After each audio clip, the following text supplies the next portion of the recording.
Hi, I'm Jakub. And I'm Anna Jacobi-Koenig, and we're with ISCG. So ISCG is a group of consultants and IT experts that on a daily basis support IT directors in the cloud transformation journey. So we've been privileged enough to work with Microsoft for almost 18 years right now. And that gave us a lot of opportunities to take part in large-scale, complex transformational projects here in Poland as well as abroad. But the journey was not easy. And today we want to focus on the last 10 years of these transformations, because that was the time where actually the pace of development and technology was extremely fast and full of fear and unknown, because those technologies were not known at that time yet. So, guys, let me jump to a quick recap of the last 10 years of digital transformations. So we actually came across an article from Computer World that says, this is an article from 2011, that says that IT directors didn't quite believe in a cloud at that time. And that was one of the three main reasons. The first one was that there wasn't any offer adjusted to their needs yet. The second major reason was that compliance regulations regarding data center location were very strict in Poland and in general in CE region. And the third major reason was that they've already made a lot of investments in physical infrastructure. So those are all valid reasons. I have a few more to add to that, but I'll start with one interesting fact. In 2011, which is when all of those directors were still not interested in sharing their data externally, ISCG actually has done a project for one of the clients in the financial industry utilizing a private cloud solution. And we were awarded Microsoft Partner of the Year for that project. We've also seen an interesting shift. About a decade ago, only 40% of CIOs were involved in strategic planning. Versus today, things look a lot different because CIOs are an integral part of the C-suite, and which obviously makes sense because a lot of the strategies that the companies create are heavily based on the new emerging technologies. Okay, so if we were to summarize the last decade with one sentence, in terms of cloud technology, it has gone from nice to have to actually a must-have. And all the new initiatives in the companies are actually based on cloud technologies. And we've asked our customers how and what are their experiences regarding initiatives, cloud initiatives and transformation initiatives at their companies. And they all are bringing up pretty much the same stories, right? So a huge pressure is coming from the business for innovation, for new tools, for having access to multiple tools that can generate reports, charts, better insights, more scalability. And in general, we want things faster, better, and cheaper. And it's a huge pressure that is coming from the business because they want to leverage cloud technologies to win over more market share, to win over competitors. And this is how it typically starts. They think and they believe that cloud might be the solution to all the challenges that they actually have on their roadmap.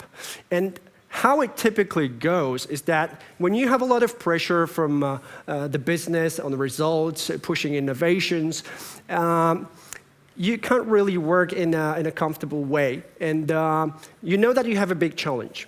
You know that the company wants to be fast. You know that they want to deploy solutions to the market faster. They want to have real-time access to data to make better decisions reacting to market dynamics. But if you don't have a plan, if you only know that what you need is to be agile, is to have more scalability, it can't go well. And if key challenges are not addressed properly at the beginning of the transformation, you might end up with what, Anna? Well, unfortunately, the end result may not be satisfactory, and some of the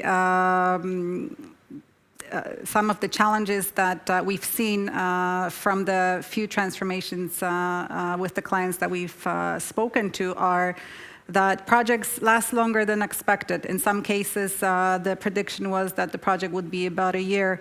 It turned out to be a year and a half or 2 years. Saying that, longer in time duration of the projects, higher than anticipated costs.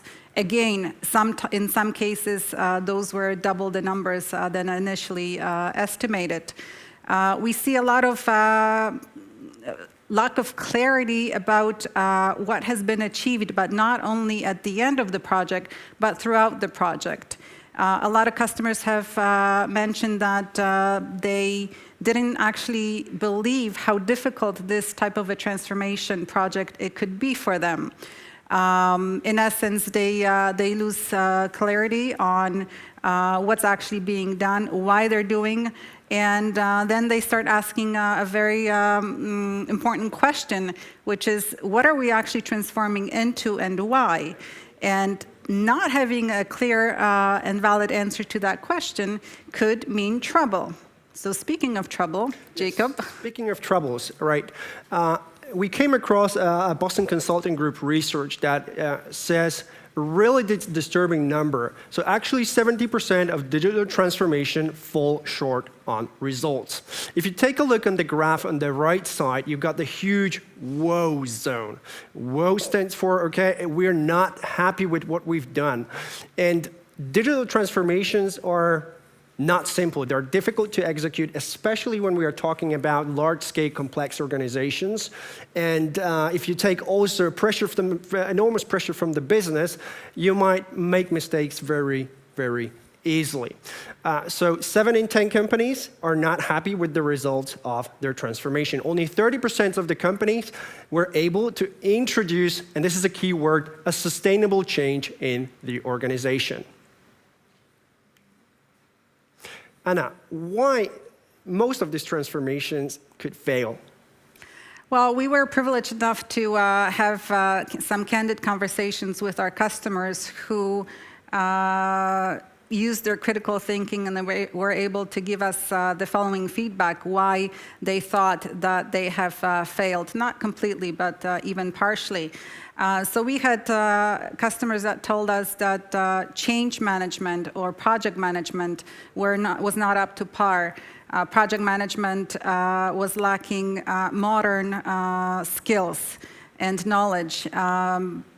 Project change management was non-existent or didn't have proper procedures or processes in place. In the round planning, a lot of companies realized that they did not plan for unanticipated adoption costs or change management costs, which in the end turned out to be quite substantial in price. They didn't plan for they didn't do a good job in communicating the actual value proposition from the transformation itself. People didn't understand what the new technology, the new state is going to actually do for them.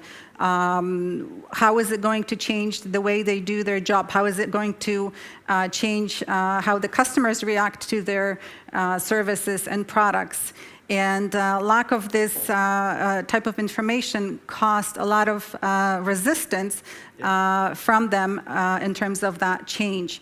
I had a few customers that told me that prior to the transformation project, they didn't even consider things like communication. So there were no communication campaigns, no or little training initiatives. And one of them actually told me that as far as communication or training is concerned, make sure that you make it mandatory, not optional, because if it's optional, most of the people are not going to take advantage of it. Yeah. Other things that came up as reasons why customers have failed in these transformations is market and customer dynamics. As we've seen the last couple of years, it was a turmoil with what has been going on with the war, COVID, and so forth. And making sure that, and the reason why they didn't adapt to those changes while doing the project was the reason why potentially they have failed in a few areas. And last but not least, skills and resources. A few of my clients told me that initially they tried to do these type of projects utilizing their own resources. They thought they have all the skills and expertise and experience. And a few of them actually had a few attempts before they started to engage in external resources with that experience of previously done projects so that they could finally succeed. So Jacob, give us a little bit more flavor in terms of the numbers of how this potentially have looked like.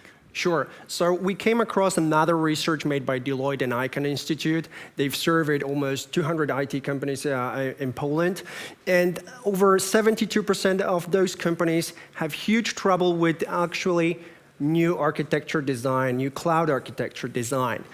So almost 70% of those companies have troubles with assessing their current environment and making proper analysis on how they can move things to the cloud.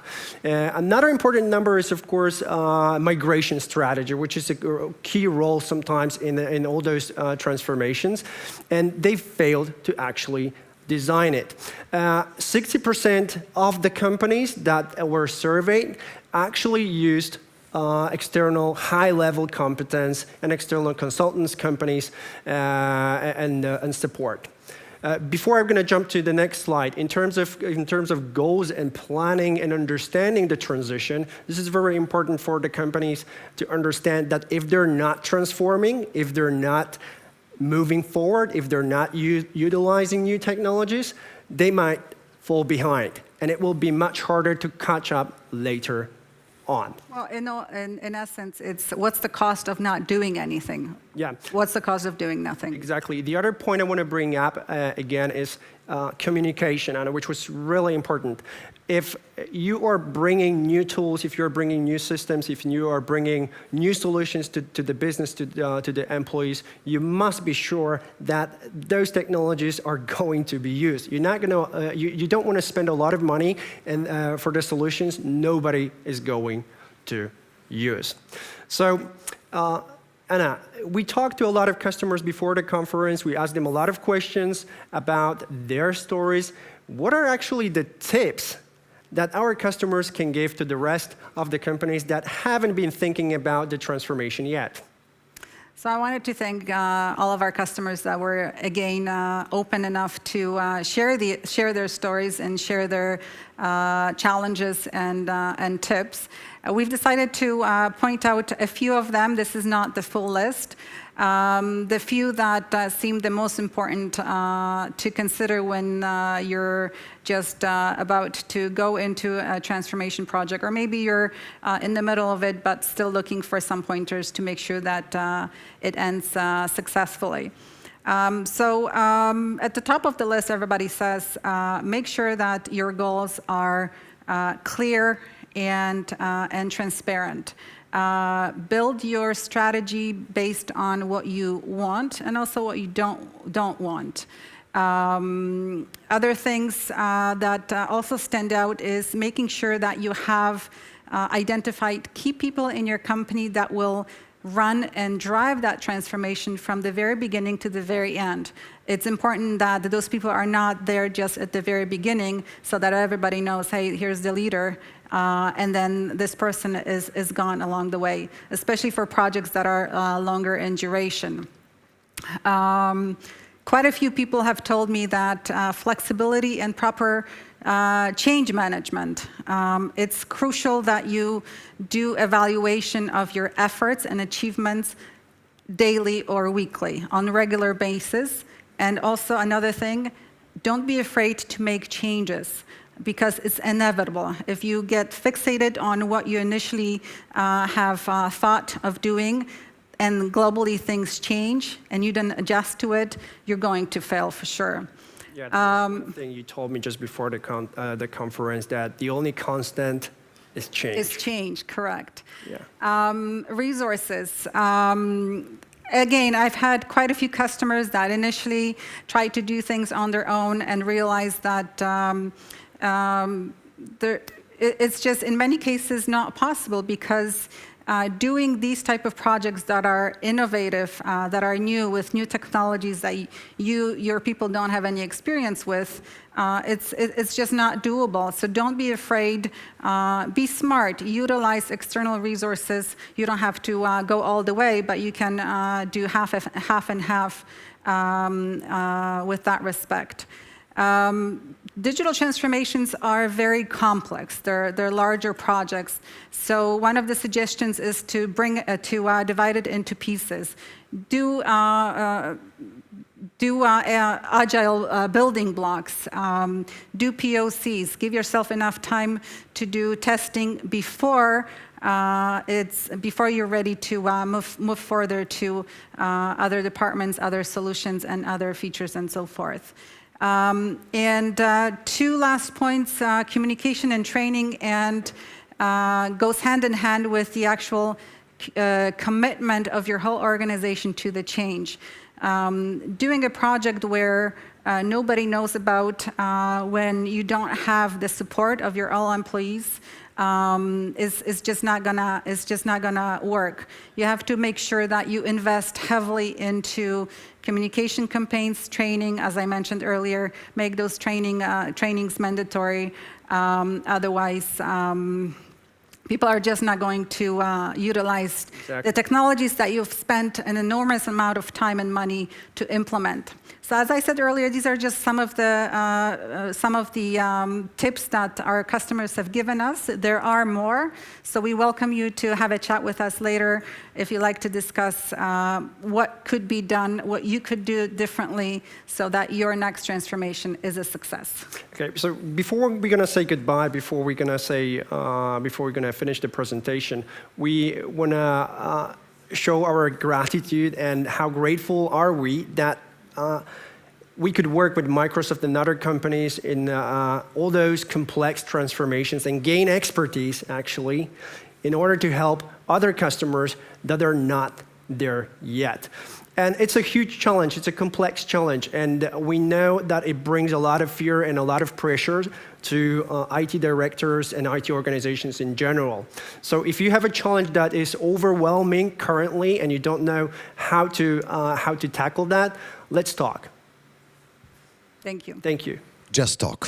So when I'm hearing talk, so feel free to discuss with me. So I saw the list with the claim, why did they fail? Or it was a long list. It was a long list. And it's actually even longer. Oh, yeah.